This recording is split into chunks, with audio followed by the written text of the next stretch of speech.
Hey everybody, David the AI Guide here. Happy Saturday, and we're going to talk more about AI in medicine today. So the breakthrough that I'm going to talk to you about isn't brand new, but it's relatively new, and it's a great example of things happening with AI in the medical field. So this is news out of Yale University. What they did was they developed an AI algorithm to help with initial treatment of a particular group of people coming into the emergency room. So who is that group of people? It's people who are having stomach pain or abdominal pain, and it's due to a bleeding ulcer. This is a pretty common thing for people to be coming into the ER to be seen about. And according to the research out of Yale, typically that instantly led to a hospitalization. But what they realized after they started looking at a bunch of different cases, and this is humans looking at these cases, that many times the person did not need to be hospitalized. So what they did was they wrote an AI algorithm, and that AI algorithm helped them determine better who really should be hospitalized and who could be treated from home by sending them home with the medications they needed. So that saves a lot of cost and unnecessary hospitalizations and better outcomes for the patient. So this is one area that we've talked about, and I'm going to do a little bit on the board here, but we've talked about medical and AI and areas where AI is already having an impact, this being a great example. So this area is called diagnostics. So in diagnostics, you've got someone either coming into emergency room, an urgent care, or a doctor's office with a problem, right? And in the military during the war, any war, they have forward medical units that do what's called triage. Triage is a type of battlefield diagnostics. So triage is to determine how severely the person is injured in a war. They also use it outside of a ward in an ER room where it's chaotic and there's lots of people coming in all the time and they're coming in for all different reasons. So this is an initial evaluation, right? And they do this evaluation to see who's serious. So if someone is been shot, they will obviously rush them into an operating room for emergency surgery. Same if someone is in the process of having a stroke. They may rush them in to help relieve the pressure in their brain. So this diagnostics area is important. And with people doing it, it's based solely on years of experience, right? Which is fine, but mistakes are made every once in a while. For example, someone in triage may be deemed not urgent when they actually are extremely urgent.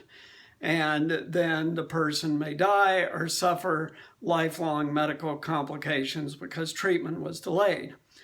So in an earlier video, I mentioned that Harvard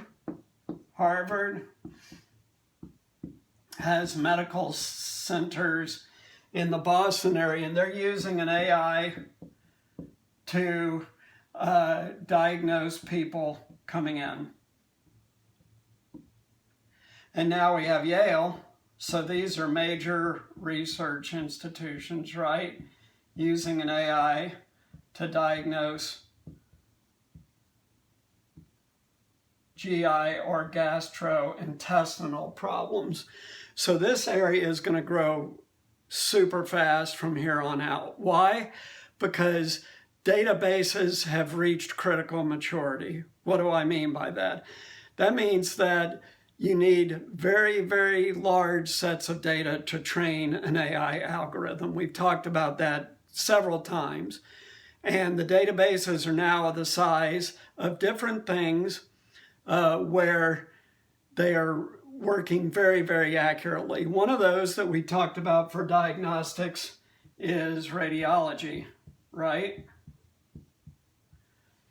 So an AI is better than a human now at reading x-rays, CAT scans, all those things. As you know, I'm targeting people in high school, college, and in their 20s with this channel.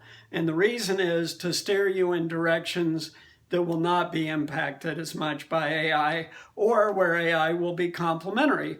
Well, these are some of them right here.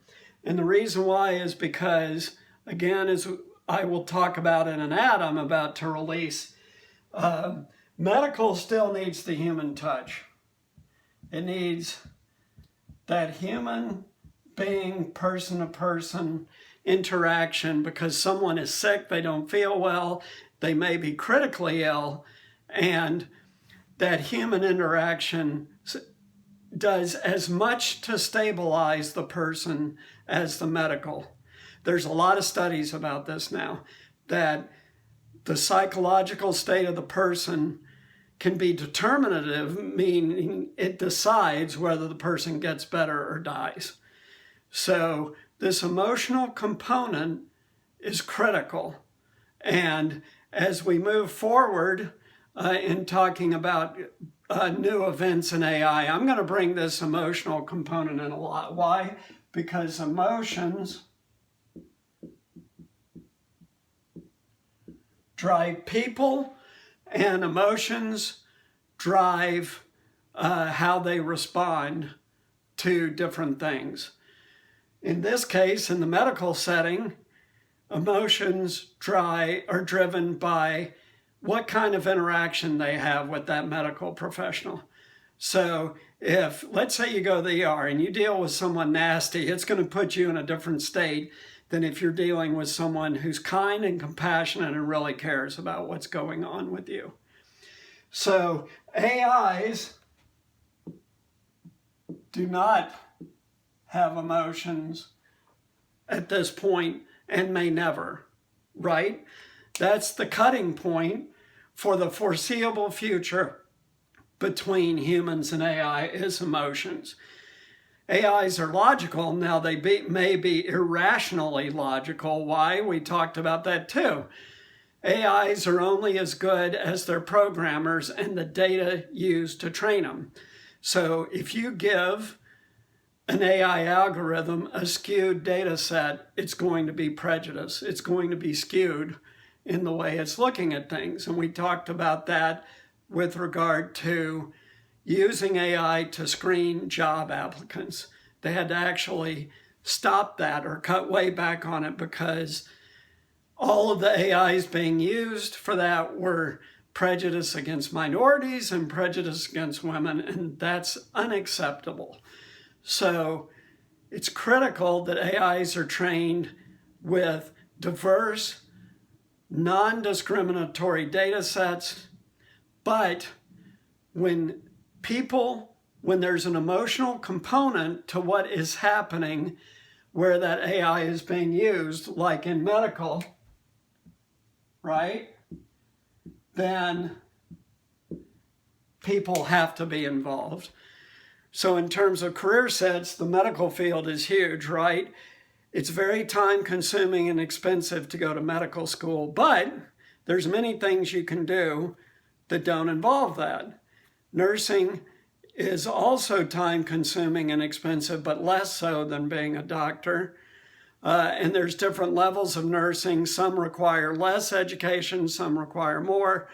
So it's cheaper to go those paths with less education, and you get paid less that way than you do with more education, but maybe that's okay for you and what your goals are.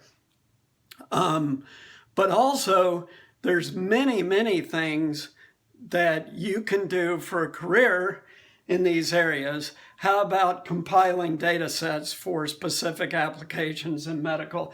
How about writing the algorithms for specific applications in medical? So these are really great fields to go into as you look down the road and try to decide what you want to do. And by the way, for you guys in your 20s, they say, according to current research, that people are going to change their mind and change their career 6-7 times in their life. So because you started down one path, it's never too late to start down another path. Never, no matter what age you are. Okay? So breakthroughs in medical. Again, these breakthroughs are heavy in diagnostics so far, but there's very preliminary stuff going on with robotic surgery compared to where it will be. And we've talked about some of the other areas where AI is already heavily involved. So we're going to keep talking about how society is being impacted every day now by AI. Take care and talk to you on Tuesday. And please subscribe. Thank you.